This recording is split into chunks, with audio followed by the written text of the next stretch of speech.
Hi friends! Kamusta na po? Samahan niyo po kami magpunta sa SNR. Nagsadya po kami rito para bilhin yung mga nakalimutan po namin bilhin nung last time na pumunta po kami rito. Start na po ang buy one take one ng SNR ngayong September. Ipakita ko po sa inyo ang laman ng aming cart.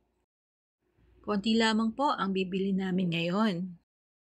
Ipapakita ko rin po yung mga iba pang items na maaaring bilhin sa SNR kagaya ng mga gym equipment or tools.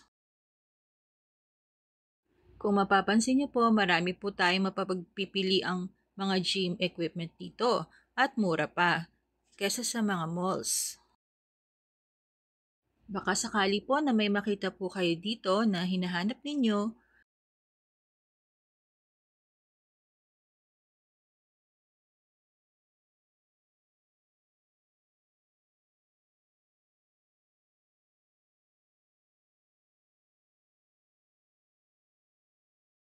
Ito naman po yung Exerdesk bike nila na pwedeng gamitin habang nagla-laptop at nagbabike. Meron din po silang tindang treadmill.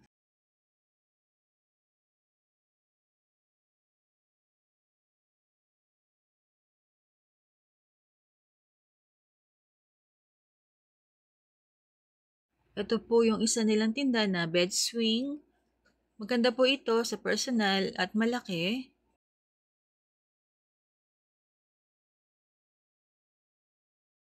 Nagandahan din po ako dito sa LG Smart TV na ito. Ito po yung latest nila ngayong 2023. Marami pa pong ibang TV na naka-display pero mas nagustuhan ko po itong LG Smart TV na ito. Dahil September na ngayon at malapit na magpasko, naka-buy one take one na rin itong stuffed toys. Malalaki po itong mga stuffed toys na ito. Meron din po sila iba't ibang klase ng washing machine.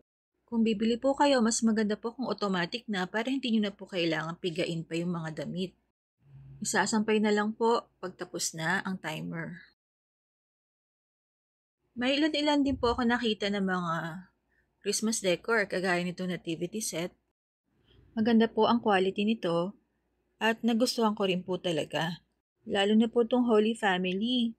Sa tingin ko ay pwede mo rin itong gawing pang-decor kahit hindi Pasko. Tara na at magbayad na po tayo sa counter. Pasensya na po at nung nakaraan po ay hindi ko po nagawa yung grocery haul dahil nailigpit na po ng mga kasama ko sa bahay ang mga napamili namin.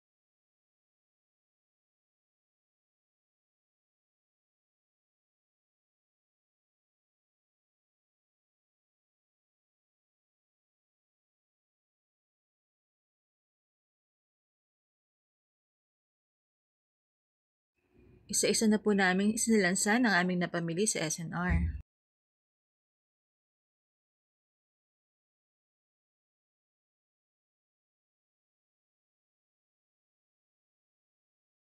Ito na po ang total amount ng napamili namin sa SNR.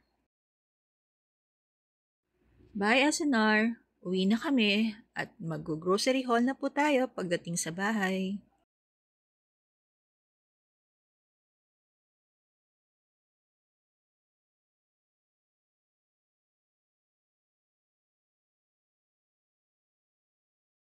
Ipakita ko po saglit ang mga napamili namin sa SNR at mag-grocery haul na po tayo.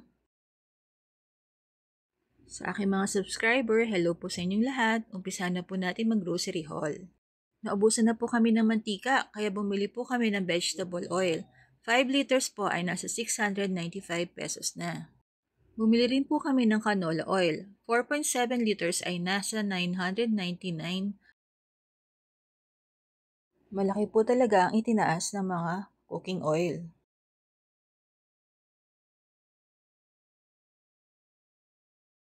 Next naman po, bumili rin po kami nitong Canada Dry Ginger Ale sa halagang 579 pesos. 12 pieces na.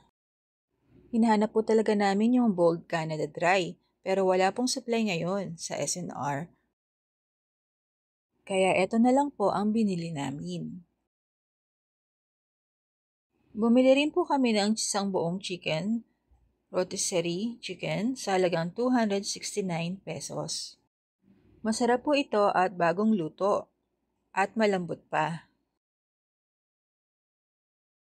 Ang next item naman po ay bumili rin po kami ng Knorr Beef Cube sa halagang 287 pesos.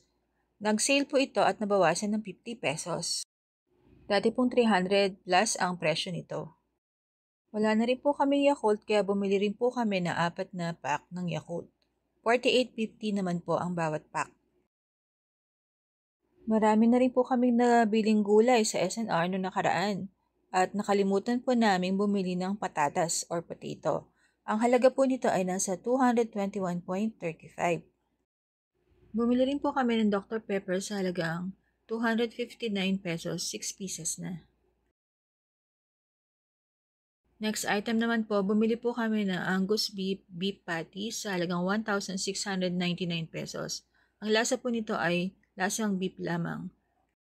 Purong beef po ang malalasahan nyo rito. Wala po itong kasamang extender.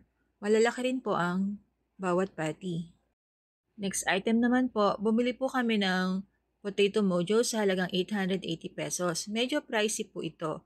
First time lang po namin itong itatry.